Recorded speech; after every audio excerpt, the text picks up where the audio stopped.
Hello, everyone. Welcome to the CISL Africa G20 podcast series.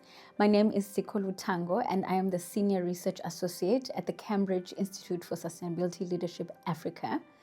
The South African hosted G20 is the first African G20, making it quite a pivotal one.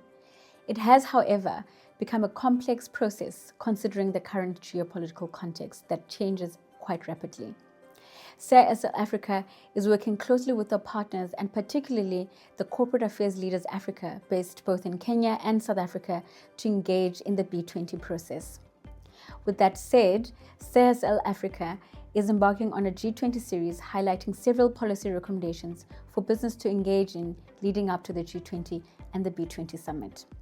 In our first episode of the G20 series, we will be speaking to the CISL Africa Director, Professor Richard Calland, who will take us through the work that CISL is currently engaging in the context of the G20 and the B20. Richard, why is this G20? We're having a G20, it's South African hosted. Why is it such a pivotal one? Well, I think the G20 has mattered a great deal for quite a long time in that it brings together the G7 countries, the powerful countries of the global north, with the most powerful and influential economies and countries of the global south, such as the BRICS countries. So if you think of it as a buckle that brings together these two kind of sets of global countries and formations, it's the opportunity to forge consensus across the world in a really meaningful way, if consensus can be found. And of course, this year's G20 happens at a particular moment in the history of geopolitics. There are big shifts going on in the world, let's be clear about that. There are new alliances forming. Many of them arise from the election of President Donald Trump and his second term and his approach to international affairs. And the fact, moreover, that this G20 will pass over the baton from South Africa to the United States at the end of this year. The tradition of the G20 is that there is a troika of countries that work closely together.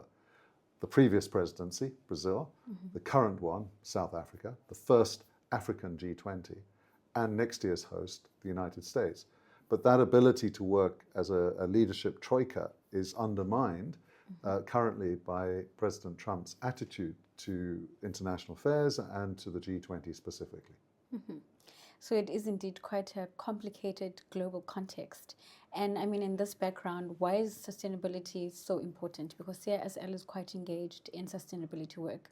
Why is sustainability then particularly an important element of this year's G20? Yeah, CISL is a Sustainability Leadership Institute. Those are the two parts of our mandate, sustainability and leadership. And the G20 is about global leadership. It's about multilateral process at a time where we need global collective action and leadership to tackle the most pressing problems and crises of our time, including climate change.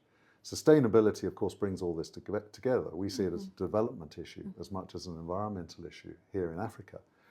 And that's why I particularly welcome the fact that the way that the South African presidency has framed its G20 is in relation to three critical watchwords or themes. One is solidarity, which is that idea of global collective action and multilateral process and commitment to action.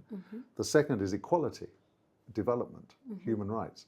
And the third, of course, is sustainability, which is what we're interested in. It's about finding a way of transitioning to a better economy, one that's just and fair, but which also provides green and clean jobs for a future that's future fit. So Richard, you mentioned Trump and you also mentioned the troika system. How does this pose a threat for sustainability within the context? Well, I think if a major country like the United States retreats from global processes, it undermines them inevitably. And so when President Trump says, on the one hand, he's removing the United States from the Paris treatment, that undermines global commitment to the Paris Treaty commitments. When he says, drill, baby, drill, and green lights projects for fossil fuel development in the United States, and calls ESG woke, then it really isn't helpful, to put it mildly. And it means that companies and leaders that are in the middle are easily swayed, and then they find an excuse not to take action. So it's extremely inconvenient, to put it mildly, that that country, a powerful economy as it is, influential economy, has strayed off what is the necessity of a different approach to economic development. So how is CISL engaging in the G20 process and also the B20 process? Maybe you can also elaborate on what the B20 is. So I think of the G20 as a kind of iceberg. What you see is the bit of the iceberg that sticks out of the water, and that's the leadership summit that will take place in November in Johannesburg. And that's what the media focus on. And indeed, it's very important because it brings together those 19 leaders, plus the leadership of the African Union for the first time and the European Union, 21 countries and regional bodies together to discuss the most important issues of the day. But beneath the water, there is an even bigger iceberg, which is the body of work that takes place during the whole run-up to that leaders' conference. And that's the work of the working groups and the task forces that sit beneath them. And there are literally hundreds of them. Hundreds and hundreds of meetings take place during the course of this year. One of the working groups is the B20, which is the Business 20. And that brings together corporate leaders from around the world to talk about what matters to business under the thematic headings of South Africa's G20, sustainability, equality, and solidarity. Beneath the B20 are 8 task forces, and they cover really the most important issues of future global economic activity and development. The 3 we've been focusing on 3 task forces. One is green industrialization, innovation and technology. The other is the energy mix and transition. And the third is finance and infrastructure. And of course, those 3 interrelate. And what I hope we can do as the Cambridge Institute is join the dots between those 3 task forces, see like a Venn diagram, the overlaps between them, and help business leaders in particular see how they link and what the interests are at stake for business for a prosperous, sustainable economic future. So I also understand there's a number of events and workshops that we're planning. Can you just give us a rundown on what these are?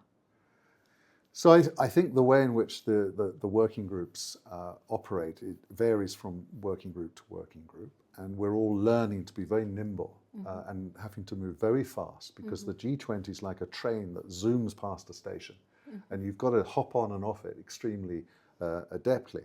We're now in the phase of intense work around the policy ideas and recommendations that will come out of those working groups. In an ideal world, they will filter through the Sherpa process, and the Sherpas are the people that carry the luggage of the working groups up the hill towards the leadership summit in November. And in many respects, people are very focused on getting the language from those policy recommendations into that final communique, which will come out of the leadership summit.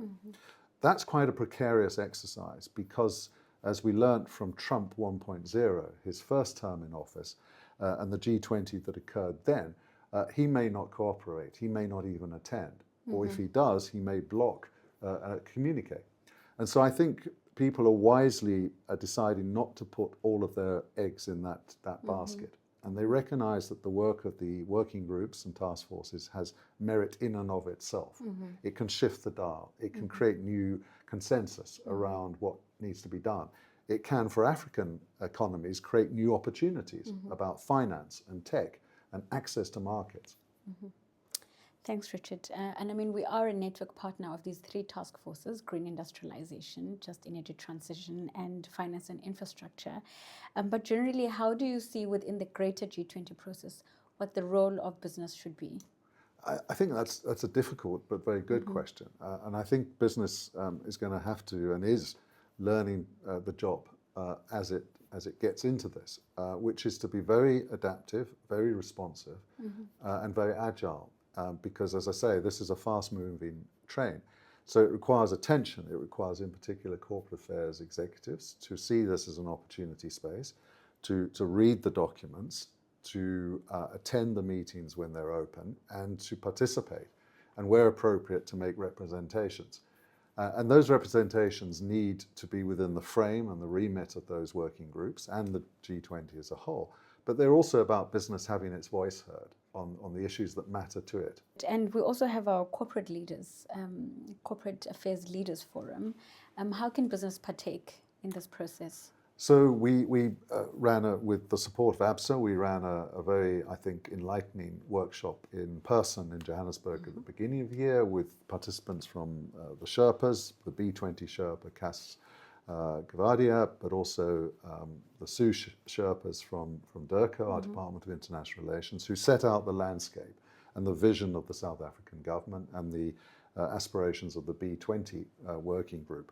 And we use that occasion to educate ourselves, but also our corporate leadership groups from South Africa to understand what this process is all about and the opportunity space that it might provide. Since then, we've been participating, as you say, as a network partner to the task forces and to the B20. And that means distilling the work there, making submissions ourselves, analysing as peer reviewers the draft papers that are being processed by the knowledge partners, which is essentially the management consultant companies who engage and work for the B20. And then distilling that in a process that enables our corporate leaders group members to understand what's going on and make submissions. And we've had a workshop now which has, I think, enabled them to see what's going on, to engage with the material because it's quite dense and serious in places, and to advise their CEOs on what they should be doing in terms of positioning and recommendations and support for the recommendations of the B20 working group and task forces. Thank you for that. And then our final question is, leading up to the G20 summit in November, as you mentioned, Richard, we are engaging in these 3 task forces. What would you say business should be taking up to the G20 summit in November? So I think business will have to think very hard about what matters most to it. From a sustainability lens and from an economic development lens, and our remit in CISL Africa is to promote and accelerate leadership that will enable a just and sustainable economic transition for African economies. I think there are 3 or 4 cross-cutting issues that cut across those 3 task forces: energy, industrialization, and finance and infrastructure. So the first is to think of this transition not as a narrow one-dimensional transition, for example, from fossil fuel to renewable energy, but to think of it as a whole economy transition. We have to escape not just fossil fuels where possible and where it can be done reasonably, but we also have to escape this extract, export commodities mindset and market approach. We have to build new value chains that create clean, greener, better jobs in communities with localized value chains. Secondly, we have to recognize there's important infrastructure that has to be built and developed and financed, such as grid infrastructure. You can't transition to renewable energy if you haven't got the right grid infrastructure in place, as we're discovering now in South Africa. Thirdly, as I say, undercutting all of that is access not just to finance, climate finance in particular, but also to technology and green tech. And that's really important. And lastly, we shouldn't forget that alongside financial capital, we need human capital. And we work with leaders, and we're trying to build the skill set, the mindset, and the transactional skills that will enable African leaders to seize the opportunity that presents itself, to reach the best deals, and to develop the project pipeline to secure the finance for this transition. Thank you for joining us today. We will see you soon on our next episode that will be out on our socials.